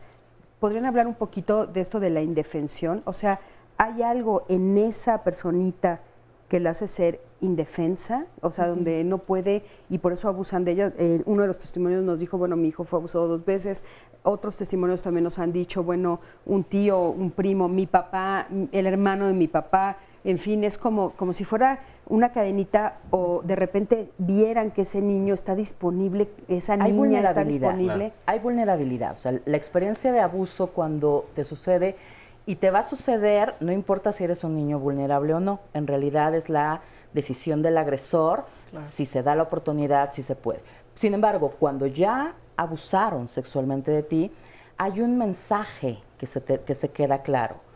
Tú no puedes defenderte, tú no puedes hacer nada, y bajo una lógica de educación en donde tenemos que ser obedientes, porque nos enseñan a ser obedientes y a no cuestionar los mandatos, principalmente hablando de adultos, por ejemplo.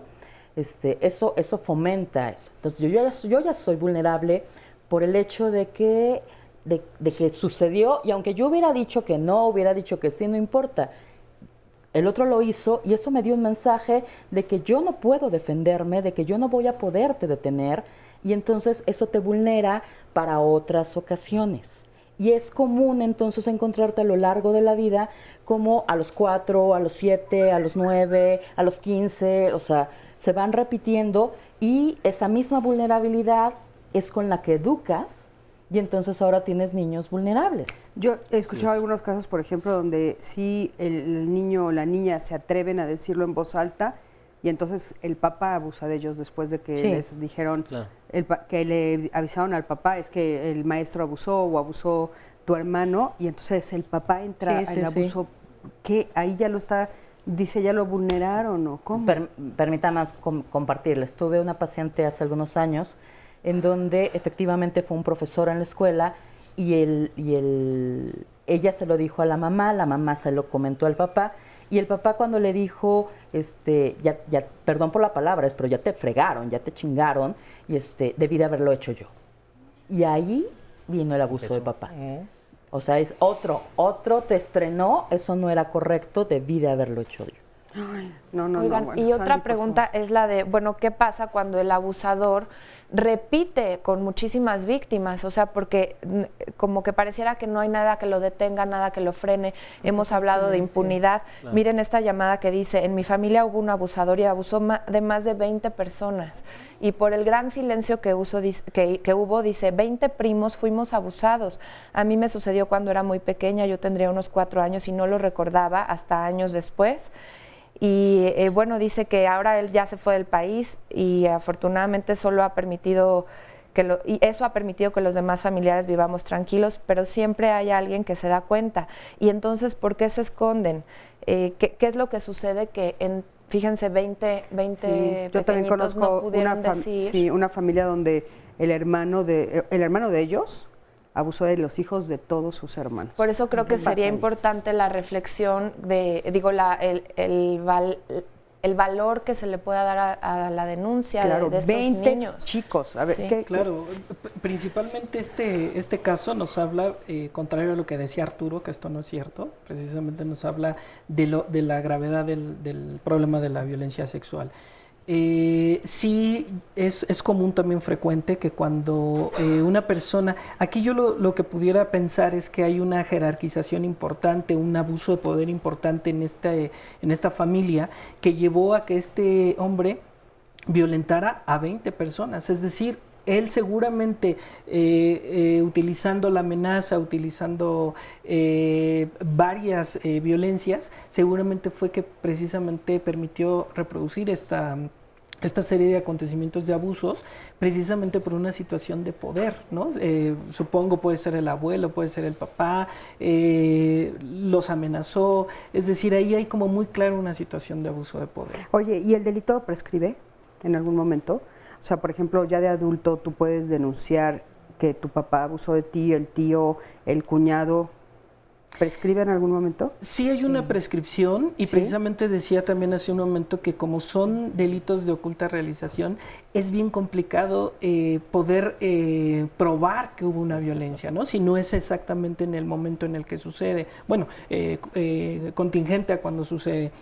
Sí hay una prescripción del delito, sin embargo, por ahí creo que había escuchado que ya en estos cambios que están habiendo, iba a poder haber la posibilidad de poder hacer una denuncia, sobre todo en el caso de niñas, niños, cuando ya son personas adultas, a partir de 18 años ya pueden ejercer como ese derecho de poder levantar la denuncia, porque cuando se es niño, un niño no puede levantar una denuncia, por ejemplo. Oigan, otro tema que me gustaría que ustedes nos explicaran, muchos de los adultos que nos han llamado en la investigación también hablaban de abuso de casi pares, o sea, niños 1 o 2 años más grandes o inclusive 1 año más grande. Ahí, ¿de qué estamos hablando? ¿También de abuso sexual infantil? Puede ser, sí. puede ser, sí, claro. Y hay que investigarlo, porque muchas veces el niño que está llevando a cabo como el acto de abuso pudo ya haber sido abusado, o pudo haber visto en la televisión o en internet algún acto de este tipo que está tratando de imitar. Entonces, no se nos olvide que siempre hay que ayudar a los dos y indagar con los dos qué diablos está pasando. También puede ser que estén teniendo juegos sexuales propios de la edad y el adulto lo interprete como están abusándose sexualmente. Entonces hay que tener mucho cuidado en qué hacemos en ese tipo de situaciones para empezar como explorar, indagar, supervisar y ver qué está pasando y en todo caso también hablar con los niños. Claro, sí, es importante saber cómo los niños lo están viviendo, porque muchas veces lo están desde el juego sexual y la diferencia entre un abuso y un juego sexual es que los dos niños están de acuerdo en hacer el acto, en jugar y que casi siempre el objetivo es conocer, es aprender. Un abuso sexual no es aprender y sí se puede dar entre pares desde una situación de abuso. Pensemos, mi mamá es la directora de la escuela y yo voy en el mismo grupo que tú. ¿Qué me vas a hacer si me acusas con la directora?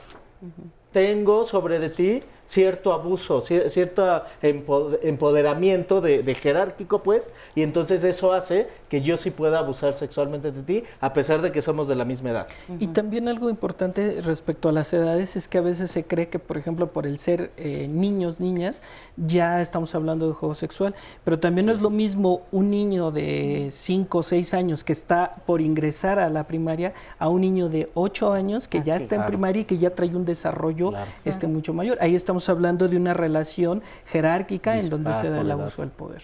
Híjole, y que como dice Silvia, habría que atender a los dos, por favor. Sí, claro. ¿No? Oigan, tenemos otro anónimo aquí en el foro. Adelante, gracias por estar aquí. Bueno, gracias, buenos días. Buenos días. Bueno, yo por desgracia vengo de una familia incestuosa. Yo viví abuso por parte de 2 hermanos y de un intento del padre.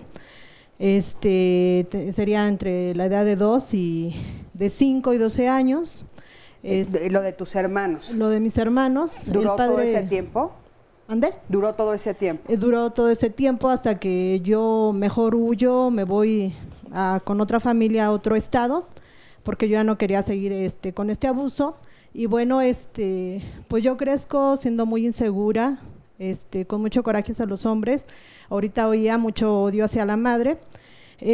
Curiosamente yo me vuelvo una persona muy desconfiada, principalmente con los hijos mayores. Siempre fui muy desconfiada de estarlos cuidando mucho de todos.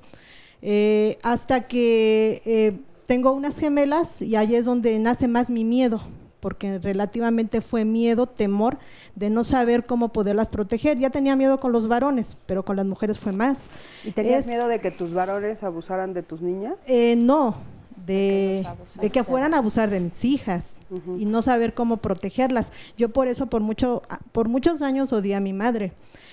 Hasta que yo llego a la psicología, no me ayudó, sentí que no me ayudó, pero llego busco ayuda en una asociación de neuróticos anónimos, asociación civil, y es cuando yo empiezo a trabajar. Yo era muy iracunda, yo pensaba que era de carácter, pero no, era mucha mi ira, mi desconfianza, muy resentida, y es cuando yo, a través de trabajar el programa, de trabajar en los pasos, hago un inventario, y es cuando me doy cuenta de todo esto. En el abuso de los hermanos, ahorita oía, yo siento mucha culpa, mucha culpa, porque de un modo u otro lo permití, pero hasta a través de hacer ese inventario yo me doy cuenta, y pues trato de ver también esa parte de la madre, ¿no? Que probablemente... ¿Tú eras más chica que ellos? Mucho más chica, ellos me llevarían, yo creo que 20, 15 años de diferencia. Claro, es que definitivamente, bueno, pues sí están todos los elementos que han estado compartiendo aquí, ¿no? Esa confusión porque son parte de tu familia, claro. Y por supuesto que tú te sientes como que tú hiciste algo, como si tuvieras la culpa de algo. Muchísimas gracias, responsabilidad, claro. Muchísimas gracias, qué bueno que estás trabajándolo. Gracias por venir a contarnos aquí al programa tu caso. De veras, muchísimas gracias. Nos están preguntando algunos, la gente que si los especialistas nos pueden dar algunas recomendaciones concretas, como por ejemplo, ¿qué deben hacer las niñas y los niños cuando no les creen sus papás que están abusando de ellas? Muy Vamos importante. a responder regresando. Seguimos, estamos completamente en vivo. Muchísimas gracias por seguirnos a lo largo de toda esta transmisión. Ya casi estamos por terminar, pero el próximo martes, le adelanto el tema, va a ser padres ansiosos y tics en los niños. A veces las conductas como morderse las uñas, estar moviendo los pies de arriba a abajo, chuparse el dedo, arrancarse las uñas, jalarse el pelo, pueden juzgarse, pueden ser definidas como mañas en los niños. Pero ¿qué sucede cuando ya esto pasa a, por ejemplo, a ser constante, cuando algunas de estas conductas se convierten en tics, como puede ser el chasquear la lengua, mover los hombros, parpadear constantemente? Y bueno, los tics, nos dicen los especialistas, que forman parte de la infancia y de la adolescencia y por lo general tienen una duración menor a 1 año. A veces pueden desaparecer, pero en algunos casos sí pueden permanecer y pueden llegar a comprometer la vida o la calidad de vida de algunos niños. También existen algunos trastornos relacionados a los tics y bueno, hasta qué punto los padres estamos generando esta ansiedad en los niños, generando estos movimientos, o no será que los padres, papá o mamá, son quienes en su ansiedad fomentan este tipo de comportamientos en los niños. ¿Usted qué opina? Vamos a analizarlo con ayuda de nuestros especialistas la próxima semana. Empiece a llamarnos si quiere venir aquí al foro a compartir su historia o si tiene alguna pregunta. Y vamos a seguir con el tema. Primero vamos a ver el resumen de lo que ya se ha dicho y regresamos aquí al estudio. Vivimos en una sociedad que nos divide en gente, ¿cómo decirles? Como en gente brillante o en gente positiva o en gente bien y en gente mal. Y eso es totalmente absurdo. Esta idea de que a veces esto es normal o que esa es mi función como mujer o que yo nací con una etiqueta para vivir estas violencias es precisamente esa revictimización. Yo lo provoqué, de que yo soy culpable, de que estoy sucia, sucio, y eso es lo que hace que se perpetúe como esta idea que también nos coloca a la persona en una posición de poder volver a vivir otras violencias con otras personas. Claro. Que acudas con alguien a quien le tengas confianza, que te pueda entender y donde puedas reparar todo eso. Aunque no lo tengamos consciente, esta relación del vínculo madre y hija, madre y hijo, en los primeros años es muy importante y uno siente qué tanto puede confiar en la madre y qué tanto no. Llevamos años de destapar este tipo de temas. La cifra negra sigue siendo muy grande, es decir, la cifra negra es la cifra que no se conoce real de abusos sexuales. Que se ve reflejado en la escuela, el ejemplo que nos daban, que se ve reflejado en las autoridades, que se ve reflejado en el sistema jurídico y que entonces eso es una falacia. El decir que no existe, esa es la verdadera falacia. Creo que uno de los grandes errores que puede tener una persona es juzgar la experiencia ajena y condenarla sin siquiera realmente tener todo este conocimiento del que están hablando. ¿No? El abuso como algo que es de oculta realización, algo de lo que no se debe de hablar, y precisamente esa es una de las características que permea que se siga reproduciendo el abuso. Toda esta cultura que hay alrededor hace que todo esto permanezca en silencio, algo de lo que no se debe de hablar. ¿Qué tanto mienten los niños? Nada, nunca. A este respecto no. Mentir sería como meterte el gol más grande del mundo. Bueno, ya estamos aquí de regreso y está conmigo Vivaldina. ¿Cómo estás? Hola, buenos días. Es el femenino de Vivaldi, ya se lo pregunté, me encantó tu nombre. Qué bonito.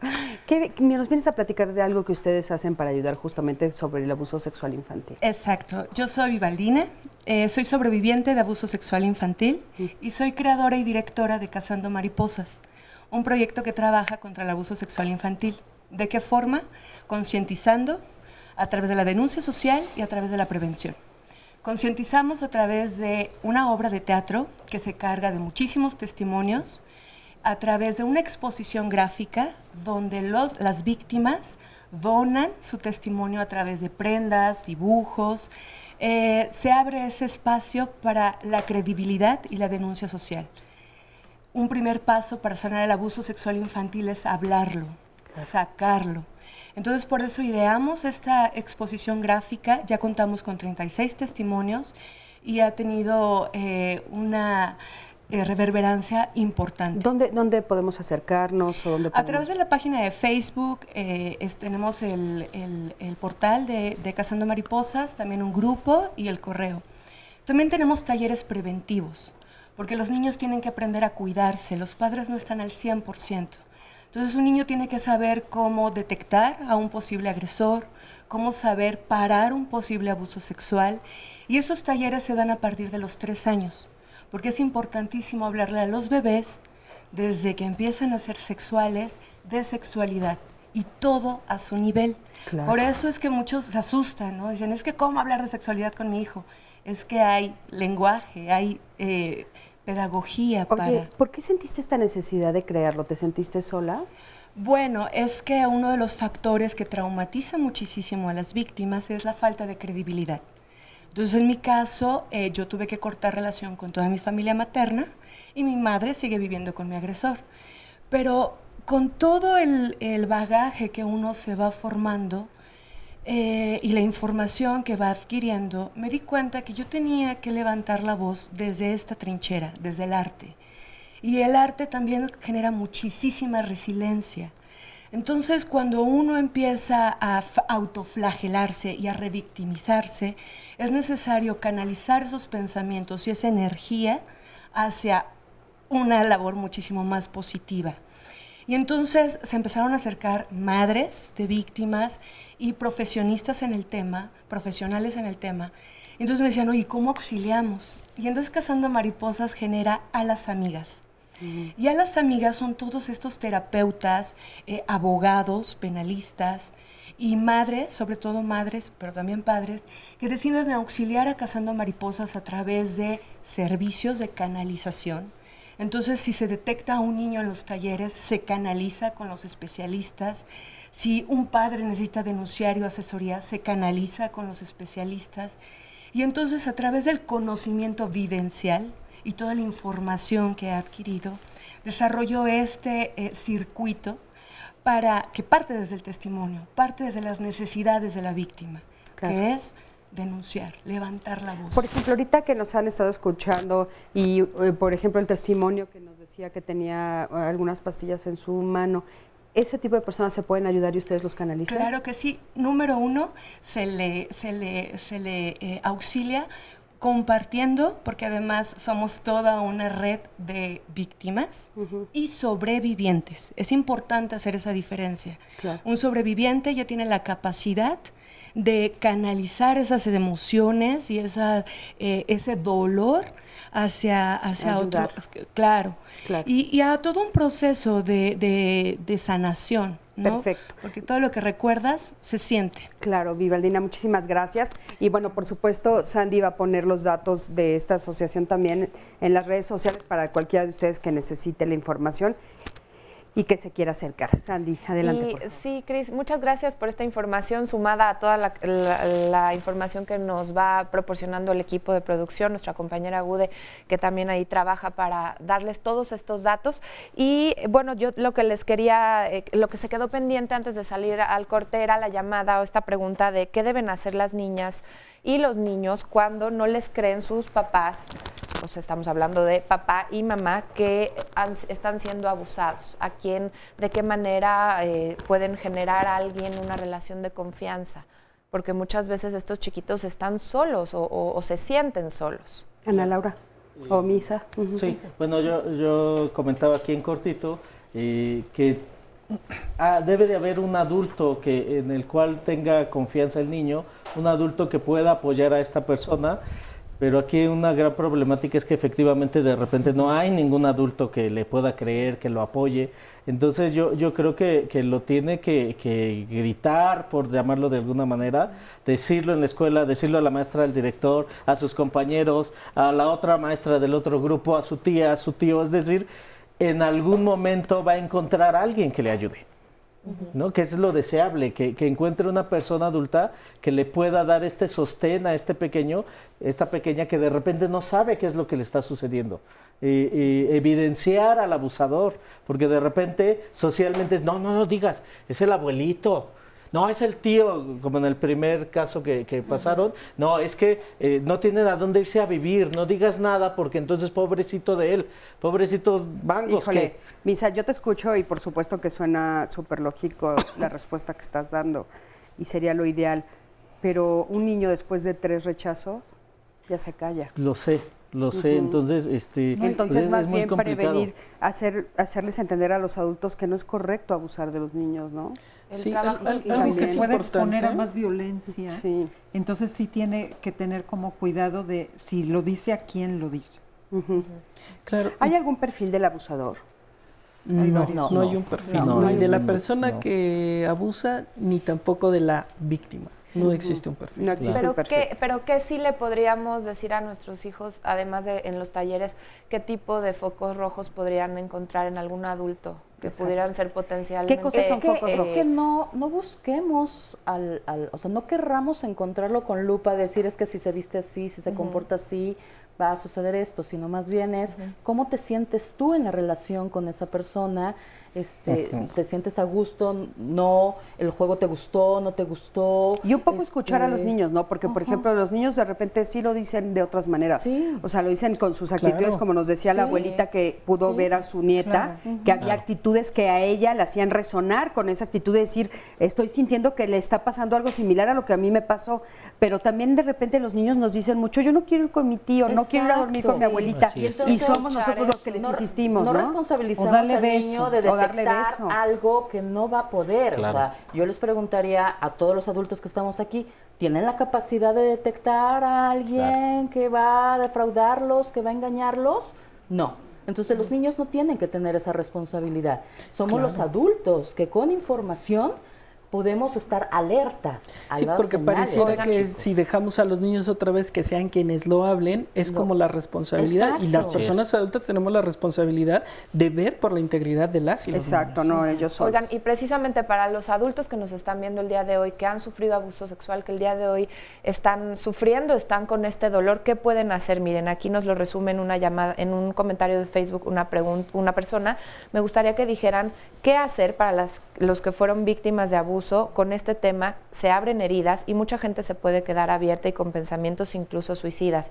Por favor, mencionen cómo podemos cerrar este sentimiento antes de que termine el programa. A ver si existe alguna técnica. 5 minutos, un minuto cada quien, por favor. Busquen ayuda. Busquen ayuda. Si se removieron cosas es porque todavía hay dolor allá adentro. Busquen ayuda. Ya, ahí hay opciones. Llamen al canal, escriban. Habemos gentes que queremos ayudar y que sabemos cómo ayudar. Busquen ayuda. El dolor no tiene que quedarse ahí. El dolor no es para siempre. No es una receta de cocina, ¿no? Estas técnicas que nos pedían, pero mucho les puede ayudar el escribirlo. Búsquense una libreta, escriban lo que están sintiendo, no la experiencia, lo que están sintiendo en este momento. Si tienen cerca a alguien de confianza, platíquenle lo que están sintiendo en este momento. Eso va a ayudar, no a solucionar el problema, va a ayudar a que mengüe la sensación, los sentimientos que están en este momento. Y lo siguiente es buscar ayuda profesional para poder solventar todo esto. Claro. Entonces, la escritura es una herramienta muy poderosa que les puede ayudar en este momento. Claro, y aclararlo, ¿no? Así es. Al escribirlo te aclara también. Claro. Yo insisto, como decías, buscar ayuda es importantísimo porque además ya lo guardamos mucho tiempo. Ya los efectos se hicieron como parte de nuestro carácter. Entonces eso es muy importante, con ayuda, irlo desilvanando para que surja el dolor, para que atravesemos todas las emociones que estén ahí y nos recuperemos a nosotros. Y eso es muy difícil hacerlo si no es en compañía de alguien que sepa acompañarnos. Oye, yo ahorita recordé, por ejemplo, en el caso de mamás que saben que sus hijos fueron abusados por sus propios hijos o por otros hijos. Yo siento que esas madres también necesitan acudir a ayuda, porque yo creo que sufren un conflicto terrible de saber que han traicionado esa confianza y que ellas mismas seguramente fueron traicionadas. Traemos una cadena de cultura donde hay unas reglas por encima de la mesa y otras por abajo que son las que se llevan más a cabo, como varios testimonios en familias donde es como todos contra todos y todos tratando de recuperar poder y satisfacción a través de abusar de otro, con reglas familiares que no solo no están claras, hay unas muy definidas a que esto se perpetúe. Sí. Entonces, tenemos que revisar como sociedad, hombres y mujeres, padres y madres, y no hacernos como los disimulados en todo esto. Tenemos una gran responsabilidad. Gracias. Bien, pues creo que no es fácil enfrentar un proceso, pero es posible y finalmente con especialistas. En Adivac vamos a estar ahora en el verano dando talleres para todas las edades, adolescentes, niños, niñas, en las cuales les vamos a brindar herramientas precisamente para el autocuidado, sexualidad básica y también para aprender a prevenir también abuso sexual. Entonces pueden ubicarnos en la página, ahí estarán las fechas en el verano, los rangos de edad en los cuales los vamos a estar impartiendo y acérquense a las redes. Y los cambios de conducta, como observar mucho los cambios de conducta en nuestros hijos, que tanto de pronto están tristes, ya no quieren salir, ya no quieren convivir con alguien que comúnmente les gustaba ir, o estas quejas físicas que pueden ser incluso causa de haber sido causa de penetración, digamos, como incluso infecciones de transmisión sexual, en fin, como todo lo que sea un cambio drástico, o quizás sean niños que desde muy pequeños son así, muy retraídos, muy inseguros, muy agachados o muy agresivos constantemente. Claro. Y suelen tener también muchas infecciones a nivel de vagina las niñas, por ejemplo, ¿no? Sí, hay infecciones muy de la infancia y hay otras que sí son producidas por abuso sexual. Entonces, siempre hay que escuchar, investigar y ir con el especialista que nos genere más confianza para abordar eso. Oigan, el programa estaba dirigido a los adultos y las consecuencias que ellos tuvieron a partir de los abusos. ¿Hay esperanza? ¿Pueden vivir una vida mejor? Claro sí, que claro. sí. Desde luego, Claro. siempre. Siempre. Claro que sí. ¿Sí? Sí, hay forma. Mientras lo trabajen, acompañados de personas profesionales que les brinden todas estas herramientas, por supuesto que la vida puede ser muy diferente. Eso es muy importante saberlo. Pues muchísimas gracias a todos. Gracias a Sandy. Gracias por todas las llamadas. De veras fue un programa en el que tuvimos muchísimos comentarios. Esperamos que muchas de las dudas hayan quedado resueltas y sobre todo que hayamos ayudado a todas las personas que nos están viendo. Gracias al público de aquí, gracias de veras por venir, gracias por el valor de contarnos sus historias y sobre todo por su trabajo personal de estar superándolo, ¿no? Gracias a toda la producción, gracias a ti que siempre estás del otro lado de la pantalla y bueno, recuerda que la próxima semana nos vemos aquí con un tema interesantísimo sobre los tics, la ansiedad, los tics y la ansiedad. Entonces nos vemos la próxima semana. Yo soy Cristina Jáuregui, nos vemos también en la semana en redes sociales. Hasta luego. Gracias.